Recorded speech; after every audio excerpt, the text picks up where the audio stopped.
BLEACH Rebirth of Souls is just around the corner. I'm gonna come. Oh. With the game releasing on the 21st of March 2025, which is just under 3 days away. Can you believe that it's been 14 years since the last Bleach console game with the release of Bleach Soul Resurrection on the PS3 way back in 2011? In this video, I want to clear up a lot of the confusion surrounding Rebirth of Souls in terms of the mechanics of the game, the different terminology from the Bleach manga which is being used, so that this game is accessible to everybody, whether if you're a fan of the Bleach series or whether if you're just new to the entire franchise. I know that a lot of people from the fighting game community want to get into this game, but they know absolutely nothing about the series, so you've come to the perfect video. I'll be explaining everything that you need to know so that you can pop the disc in on launch day and be ready to play the game without knowing anything else other than what I tell you in this video. The great thing about Bleach Rebirth of Souls is that it's not just another button-bashing anime arena fighter. This game has been carefully created over the last 3 years, with each character having a specific playstyle, with no two characters fighting in a similar manner, with each character really justifying their place within the 33 character roster of this game. There is an incredible amount of depth with this game, as the developers have made Bleach Rebirth of Souls to commemorate the 20th anime anniversary of the series. So without further delay, let's just dive into the key details. Before the video begins, only 20% of the people who actually watch my content are subscribed to the channel. If you enjoy these videos, then subscribe and stick around for more content just like this. Now let's get back to the topic of the video. Rebirth of Souls has been developed by Tamsoft and it's published by Bandai, and it's available on multiple platforms like the PS4, PS5, Xbox Series X and S, as well as on the PC via Steam.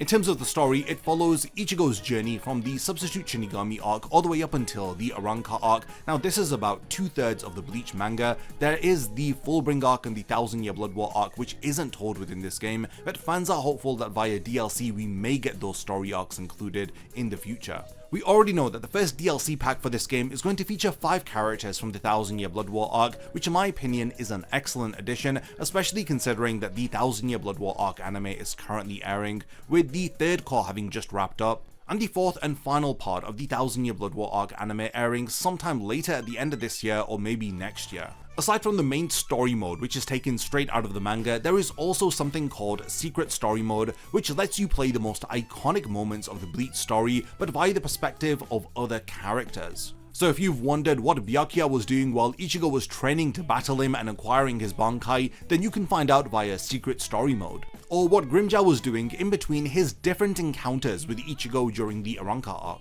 If you're ordering the game, there are 3 editions that it comes in. First, you have the standard edition, which is just the base game, and then you have the deluxe edition, which includes the base game with a season pass, which includes 4 DLC characters with 7-day early access too, and there's 2 type Soul Crystal sets 1 and 2. Then the 3rd game edition is the Ultimate Edition, which includes everything in the Deluxe Edition, plus the 1000 Year Blood War arc costume set, the Rebirth of Souls costume set, and the 2 type Soul Crystal set 3.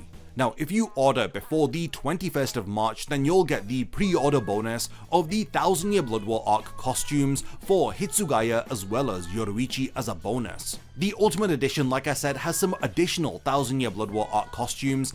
Now these 1000 Year Blood arc costumes are for Rangiku, Byakuya, Mayuri, Neliel, and Grimmjow. And the other bonus that comes with the Ultimate Edition are those Rebirth of Souls exclusive costumes for Renji, Urahara, Gin, Shunsui, and Kinpachi. If you're planning to play this game on PC, here are the system requirements. So the minimum requirements for CPU are the Intel Core i7-9700 or an AMD Ryzen 5 3600. In terms of RAM, you need about 16GB, and the GPU a GeForce RTX 2070 or a AMD Radeon 7. The game requires DirectX 12, and in terms of storage, you need 75GB of free space to play the game. Now, if you want the recommended best system specs for this game, then you'll need the Intel Core i7-12700KF or the AMD Ryzen 7 5800X. And again, the RAM is the same at 16GB, and in terms of the recommended GPU, an RTX 2080 Ti or a Radeon RX 6700 XT. These are some pretty demanding requirements, so be sure that your system can handle it before you go out and buy the game.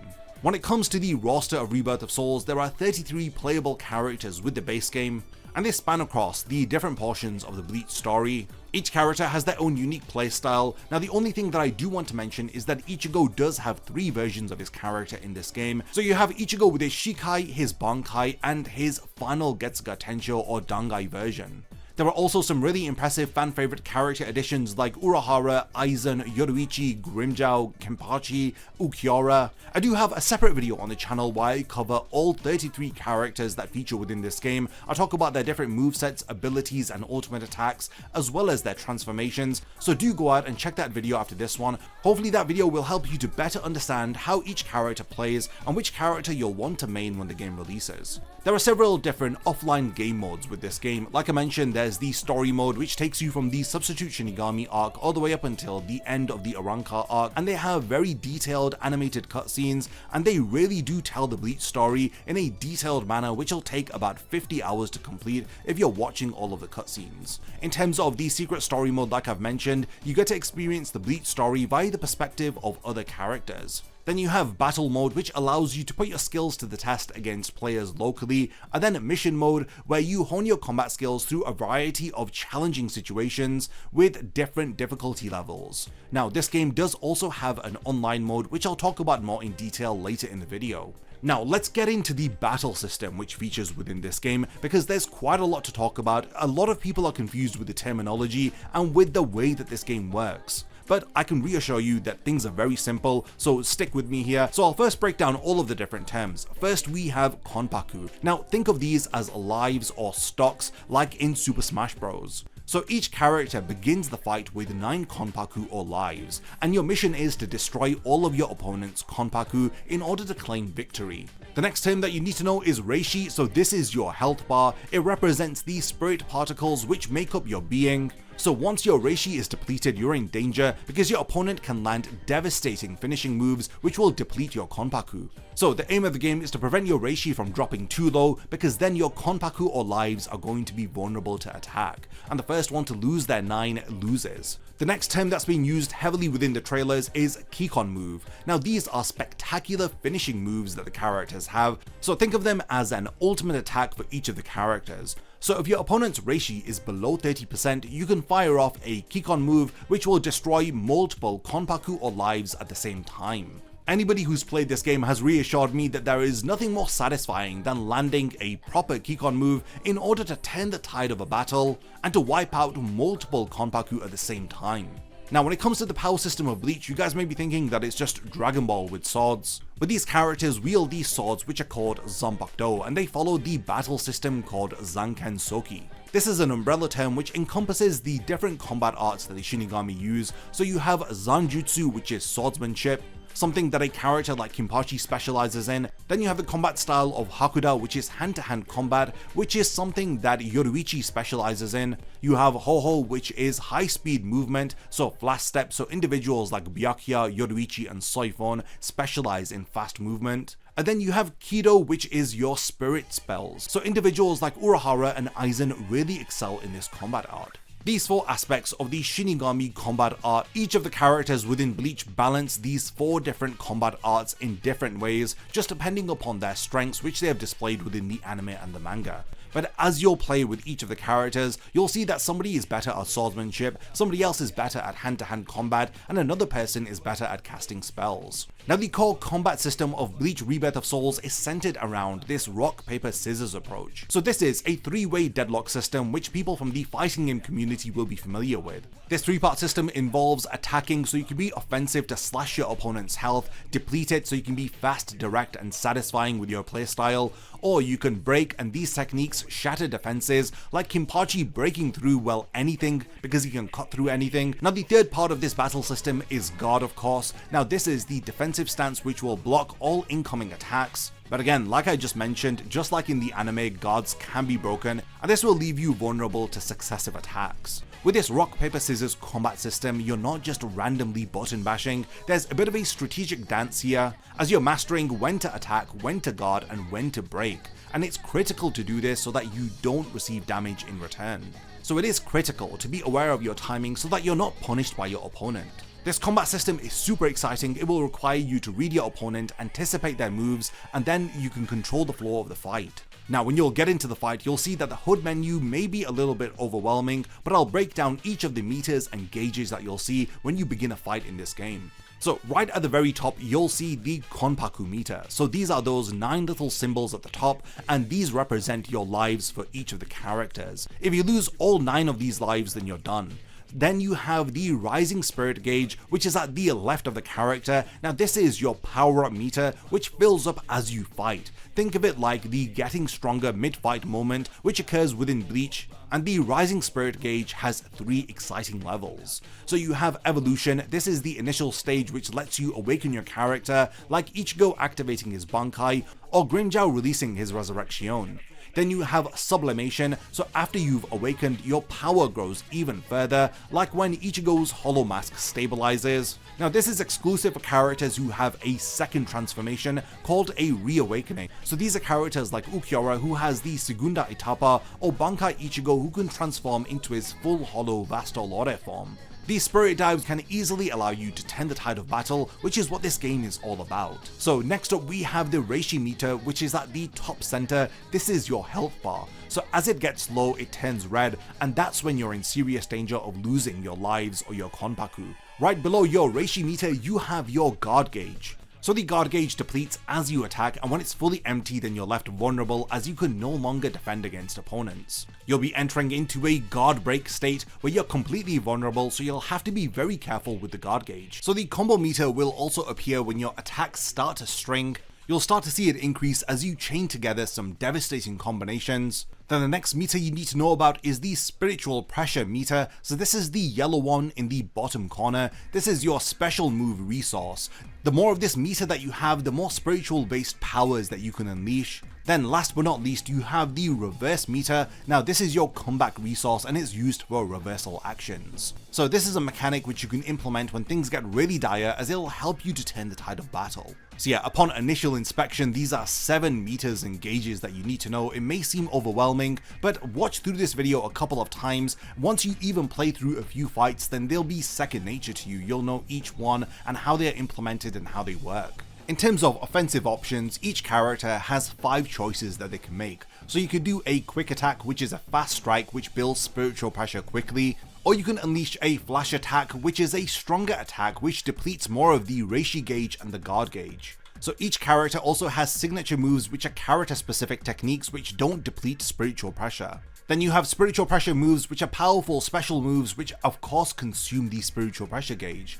Now the 5th and final offensive option that you have is the Kikon move, which is the ultimate finishing move which destroys Konpaku, but you should only release this once an opponent's Reishi is really low. Each of the characters also have multiple defensive and movement options, so you can of course guard, which blocks attacks but depletes the guard gauge. Then you have dodging or sidestepping, so that you can avoid attacks in 8 different directions. There's also flash step counter, which allows you to evade your opponent's attack and to get behind them, but this does consume the reverse meter. Then there are also character specific defensive options, and these vary for the different 33 characters. So let's dive a bit more into this Konpaku system so that you fully understand the mechanics of this game. Instead of just simply depleting your opponent's health bar, you here are literally destroying your opponent's soul.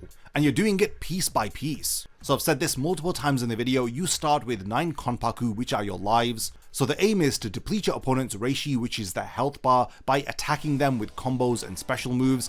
Every hit brings you closer to creating a critical opening. So the key is, when your opponent's Reishi drops below 30%, their health bar turns red. Now this is your moment to strike. Your opponent is now vulnerable and you can now do a soul break.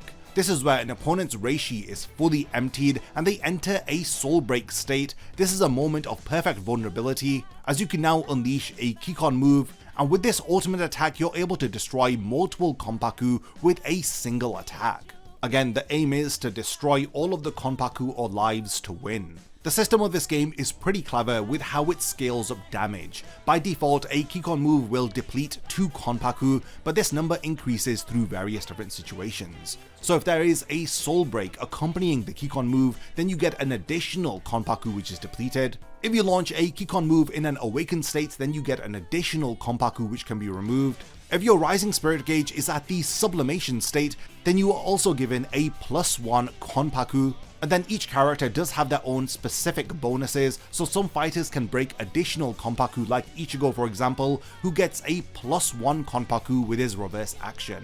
So this combined with the Kikon move can result in multiple Konpaku being depleted at the same time. So if you do have the right strategy, then you may potentially be able to destroy 4 to 6 Konpaku in just a single move. Imagine taking out more than half of your opponent's life in just one attack. It would be an insane way to turn the tide of the battle, which is what this game is all about. They are trying to bring the intense, unpredictable action from the anime and manga into the gameplay style for Rebirth of Souls, which is why they've created this entire Konpaku system. Rebirth of Souls also has its very own reverse system called Turn the Tide of Battle. So this is just like I was mentioning, Bleach has a lot of unpredictable moments in the manga, so the reverse meter will allow you to bring that level of unpredictability into the gameplay. So first you have the Soul Reverse. So there are 3 types of game-changing reverse actions within this game. So first you have the Soul Reverse, which is accompanied with white aura. It's activated in neutral situations when neither fighter is in the middle of an attack. This triggers a brilliant white glow around the character as they tap into their inner soul. It increases your spiritual power generation, and critically it gradually recovers your Reishi. This is perfect for when you need to catch your breath and regain some strength. The second type of reverse action is called the Chain Reverse, which is accompanied with a yellow aura. Once you are on the offensive and landing a combo, your character erupts with a golden glow as they find new reverses of strength. So once the Chain Reverse is activated, you are now on the offensive and you're landing combos against the opponent. Your character will erupt with a golden glow, and this extends your combo beyond its normal limits and it increases your spiritual power gain. Use this to push your advantage and to turn a good combo into a devastating one. This is like Byakuya chaining together multiple Senbon Sakura attacks at the same time. The third and final type of reverse action is called Burst Reverse. This is accompanied with a blue aura. This is the emergency escape button. So activate this when you're being comboed to surround yourself with a blue protective aura. This instantly cancels your opponent's combo as it breaks their momentum, as you then recover your guard gauge. So this is where you're pretty much hitting the brakes on your opponent and you're creating an opening for you to then take back control of the fight. Now you also have the flash step counter, but this consumes half of your reverse meter. This allows you to vanish from harm's way and to reappear behind your opponent. Now if you master the flash step counter, then you can evade attacks and punish really overly aggressive opponents with a surprise attack from behind. If there's one thing that Bleach is famous for, it's those jaw-dropping transformations. Now these are translated into the game via a system called Awakening. So when your Rising Spirit Gauge fills via taking damage, then you're going to be enabling these incredible transformations. So the Awakening is the first stage where your character undergoes their signature transformation. Now this may be a Shikai transformation for some characters, or it may be a Bankai for other characters, or even a Resurrection for an Arrancar type character like Grimmjow. So with an Awakening, not only will your character transform, they'll have enhanced moves, increased stats, and their Kikon moves will destroy an additional Konpaku. Also, when an Awakening is activated, your character will receive a small health recovery. Now you need to be smart with how you time an Awakening. They should be used ideally as a combo breaker. So if you're being absolutely decimated, activate your Awakening and you're going to be breaking free from your opponent's control. So if your Rising Spirit Gauge increases to the sublimation level while in your Awakening, then you get yet another additional Konpaku, which you can remove if you activate your Kikon move. Now for characters who do not have a in-canon second transformation like a Reawakening, they have access to what's called a Spirit Drive. So when your Rising Spirit Gauge fills up to the next level, you reach the Spirit Drive state. Now this is where you're in perfect harmony with your spiritual power, and in this state, significantly increased damage output will happen. The damage that you take will be reduced, you'll have faster movement, as well as accelerated spiritual power accumulation. As you can see with the Awakening system, the more desperate that your situation is, then the more powerful that you become. Now there are some characters within Bleach that have an additional transformation than the one that is represented in their Awakening. This is implemented within Rebirth of Souls via the Reawakening mechanic. So these are characters like Ukiura with his Segunda Etapa, or Ichigo in his Bankai form with his full hollow Vastalore form.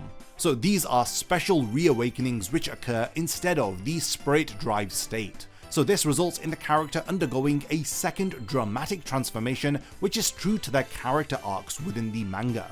This awakening system will guarantee that the fights for this game will remain engaging and exciting at all times, and again they are going to have that unpredictability as you're not going to know what's going to happen next. Just when you think you've won, your opponent might reveal their true power and turn everything around in an instant. Every character within Rebirth of Souls plays in a unique manner as they appear within the anime and the manga. The roster of Rebirth of Souls represents Kubo's efforts of giving us a variety of different fighting styles within his story, as you have range specialization, so some fighters who dominate from afar while others who need to get up close and personal. In terms of long range masters, you have Byakuya Zenbon Sakura, which creates a deadly zone control game which will keep your opponents at bay. Then you have Uryu, who rains down Quincy arrows from a distance. You also have Hitsugaya, who can freeze his opponents from across the stage, while Rukia balances between ice projectiles and sword strikes. Then there are the close combat specialists within the roster. So these are characters like Grimmjow, Yoruichi, and Konpaku. Now these individuals want to be right in your face, delivering devastating melee combinations or sword slashes which will guarantee to overwhelm you. So let's have a look at the state of speed versus power with the roster. So the speed demons in this game are going to be Soifon and Yoruichi, as they're going to dash around the battlefield with blinding flash steps which will leave your opponents feeling dizzy. Their attacks might not hit as hard individually, but you can string them together with lightning fast combos to deliver more for less. Then you have the power hitters like Yamamoto and Komamura, who will move more deliberately but their attacks really will hurt. One clean hit from individuals like this, then you're going to be really in some trouble. Then you have the balanced fighters like Ichigo and Byakuya, who offer a middle ground with decent mobility and substantial damage output. Because each of the characters are unique, their transformations will give some distinctive advantages, like Ichigo's Bankai will dramatically increase his speed while significantly reducing his reach. Then you have Grimmjow's Resurrection, which enhances his already brutal close range capabilities. Aizen's transformations grant him increased range and new projectile attacks. Then you have Rukia's Shikai, which extends her blade's reach and it adds ice properties to her attacks too. The Shinigami combat style balance differs with each of the characters as they embody the aspects of Zanken Soki differently. Zanjutsu or swordsmanship specialists include Ichigo and Konpaku, as they primarily rely on this style of combat. Then you have Hakuda hand-to-hand experts like Yoruichi and Soifon, Ho-Ho masters, so individuals who are fast moving like Byakuya and Ukiura, and then Kido practitioners like Rukia and Aizen, who have very powerful spell-based abilities.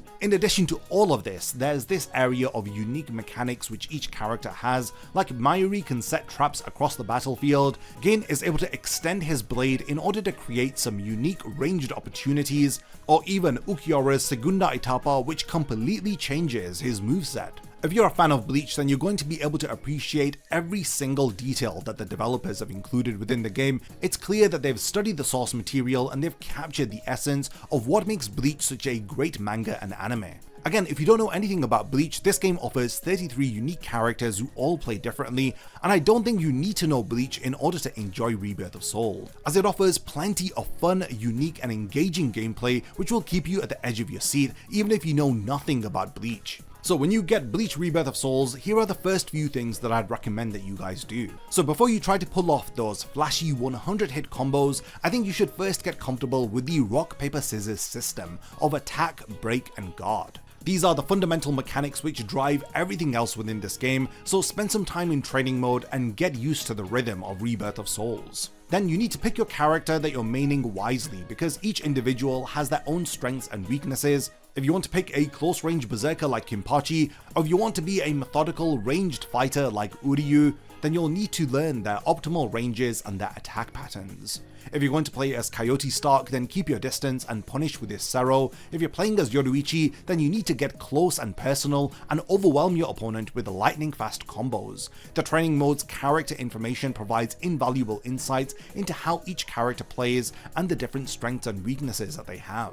A next tip that I need to give is do not blow your reverse meter. You need to time your burst reverse so that it can save you from a devastating combo. And be sure to use your chain reverse strategically so that you can land a critical knockout. The aim is to conserve your resources and not blow them the minute that the fight starts. The next tip is you need to be very careful with your guard gauge, so if this depletes then you're as vulnerable as Hanataro on the battlefield. If you get guard broken then you're vulnerable to devastating combos or even worse, a Kikon move. So don't just block all the time, you need to make sure you're mixing in some dodges and counterattacks in order to preserve that precious guard gauge. Now when you do your awakening, this can be used offensively to increase your damage and to add an extra Konpaku to your finishers, or you can use your awakening defensively as a combo breaker when you're being juggled. If you're already dominating an opponent in a fight, then save your awakening to finish your opponent off at the very end. If you're struggling, then use it to escape from a tough situation and turn the tide of battle against your opponent. Another tip is the strike back mechanic. This will allow you to counter your opponent's attack with perfect timing.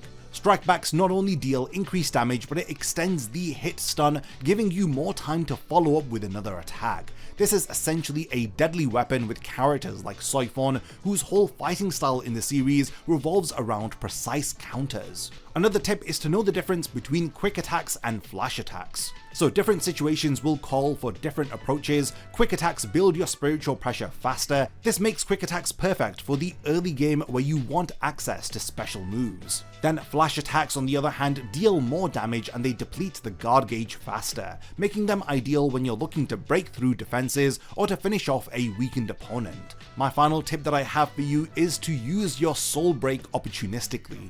So when your opponent's Reishi drops below 30%, so it's at that red health bar, then they are at their most vulnerable. This is your golden opportunity to land that soul break and to maximize your Kikon move damage. And remember, like I mentioned earlier, if you land a Kikon move following a soul break, it means that you take off 3 of your opponent's Konpaku instead of just 2. Hopefully in this video I've helped you to understand why BLEACH Rebirth of Souls isn't just another boring anime arena fighter.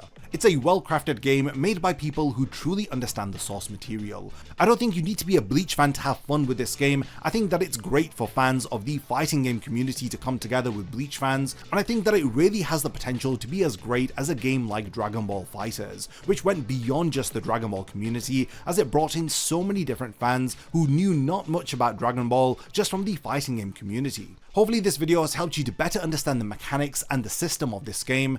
You now know the different strengths and weaknesses of the individual characters, you know all of the different gauges and bars on your HUD menu, you know about all of the different modes in the game, and you may just have a bit more of an idea as to why I am so excited for this first BLEACH console game in over 14 years, and why I think that Rebirth of Souls could be the greatest BLEACH game that we've ever received. There is quite a bit to learn for this video. I do recommend watching this video over, look at the different timestamps that I've included so that you understand the mechanics of this game, so that you're not surprised when you're ready to play the game on the 21st of March. The learning curve may be steep, but honestly this is why it's not an average arena fighter.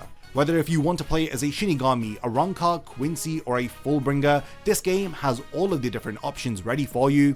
And I for one cannot wait to get online with all of you and to knock out all of your Konpaku left, right and center. If there's anything else that you're confused about with BLEACH Rebirth of Souls, then let me know by continuing the discussion in the comments. Hopefully this video has helped you to better understand everything that you need to know before you buy the game and before you load up the game on release day on the 21st of March. Thanks again for making it to the end of this video, and I cannot wait to see you in my next BLEACH video. A massive thank you goes out to all of my amazing Patreon supporters for helping to make this video possible. If you also want to support the channel and see your name in the end of my videos, then check out my Patreon, which has loads of perks like early video access and so much more. Thank you for sticking around till the end of the video, and whatever you contribute will mean a lot to me.